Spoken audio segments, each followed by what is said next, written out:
What's up guys, Jan6 here, and today I'm going to be talking to you about very specific theories that are done about Freddy's, specifically the first one. So a few weeks ago, I can't remember how long it is, I did a second episode of FNAF Freddy's and I failed miserably. And the character I never actually got to see out of stage was Foxy. It was a Fox character that was based on the first game.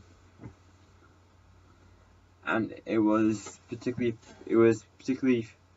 done for the first night,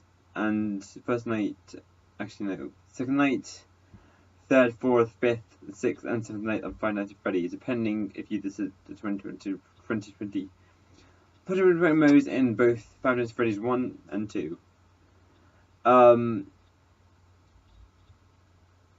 At this point, Foxy pretty much was like a special character that did not go on stage very often. It was like in its own place in Five Nights at Freddy's 1, and it was not seen at all in Five Nights at Freddy's 2 unless you looked at it down the hallway with a flashlight on. And the only way you can make Foxy leave in Five Nights at Freddy's 1 is to keep cameras on him, make sure he doesn't leave the room. And also when he runs towards you through the hallways, you have to close the door very quickly so he doesn't reach you. To get rid of him in Five Nights at Freddy's 2, you have to flashlight him like rapidly, and then a few minutes later he might leave the room. Or if you flashlight him rapidly, then he might leave the room. And that is literally proven, as Cawthon, the guy who created the game, made that happen. And he was never touched in Five Nights at Freddy's 3 because he was just like a trap source, stuff like that. With that out of the way, now I want to talk about Foxy's theories. And the first theory about Foxy is that he was basically framed of the bite of 87.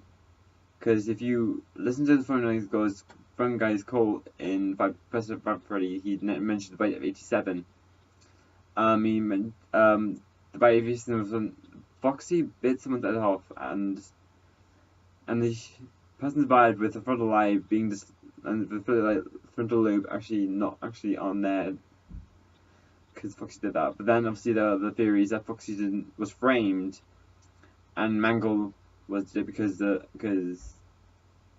think also there's a theory Mangle did it.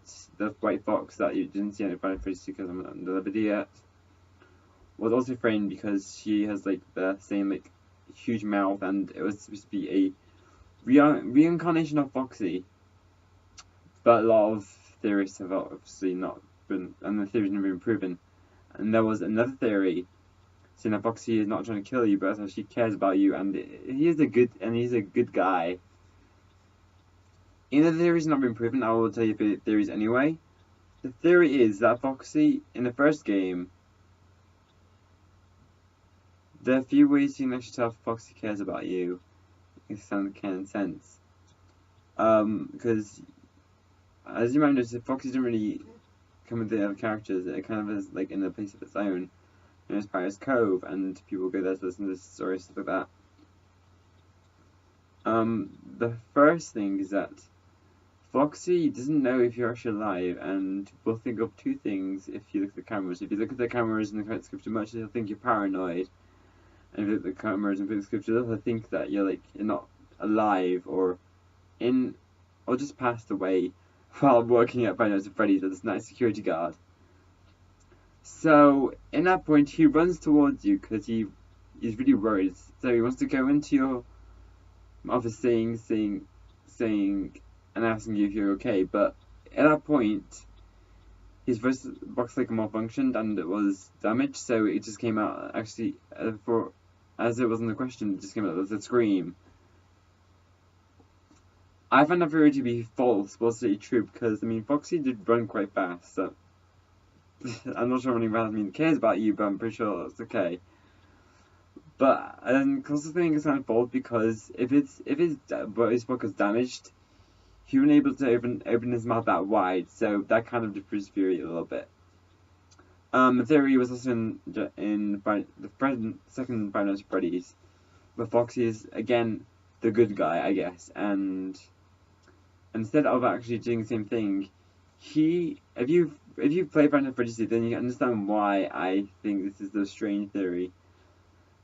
At that point, if you in that game, Foxy jumps towards you and his arms are like that, so it looks like he's trying to hug you. It's a really strange thing for animatronic to do, is just to hug you out of the hallway. Yeah, I think that's a good theory, to be honest. But if I'm not sure if Scott or Coulson actually planned to make Fox like really kid friendly, because some games, I don't know any other games made for him. But if he intended to do that, then I salute him, because I love the cuddly animatronics that just do that. Okay. That's all I have for this video. Next time I might explain some other theories that other characters, animatronic characters may have. And also I might talk about something Five Nights at Freddy's 3 that I'm not entirely sure. Because, bye!